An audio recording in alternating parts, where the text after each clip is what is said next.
متحدہ ہندوستان کی ریاست کپورتھلا کے مہاراجا کے شاہی باغ کے محترم میاں محمد علی کے فرزند میاں محمد ابراہیم طاہر کی عمر بمشکل 9-10 سال ہوگی جب بابا قوم حضرت قائد اعظم کی قیادت میں بر صغیر کے مسلمانوں نے ایک آزاد وطن پاکستان جان و مال کی قربانیاں دے کر حاصل کیا۔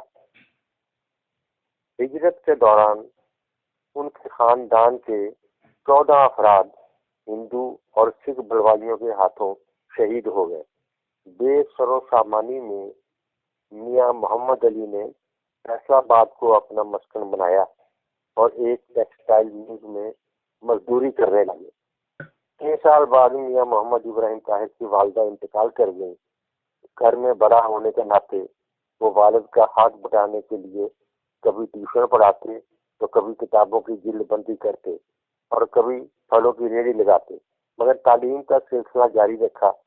بعد ازاں بطور چیف اکاؤنٹنٹ ایک بڑی فرم میں ملازمت سے عملی زندگی کا آغاز کیا۔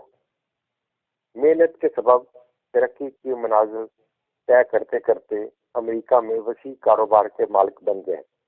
9/11 کے بعد وہ وطن واپس آ گئے۔ ادب و صحافت سے ان کا تعلق البتہ قائم رہا۔ اس دوران ان کی مختلف موضوعات پر کئی کتابیں شائع ہوئیں اور ان کے مضامین بھی وقتاً فوقتاً مختلف قومی اخبارات اور رسائل میں شائع ہوتے رہے۔ ہم نے ان کی زندگی کے تجربات و مشاہدات کو ویڈیو میں محفوظ کیا ہے اور یہ سلسلہ ہمارے چینل دیکھنے والوں کو یقیناً پسند آئے گا۔ میاں محمد طاہر ابراہیم کی مزید دلچسپ اور معلوماتی ویڈیوز دیکھنے کے لیے نیوز ڈے کے آئیکن کو پریس کر کے سبسکرائب کر دیں۔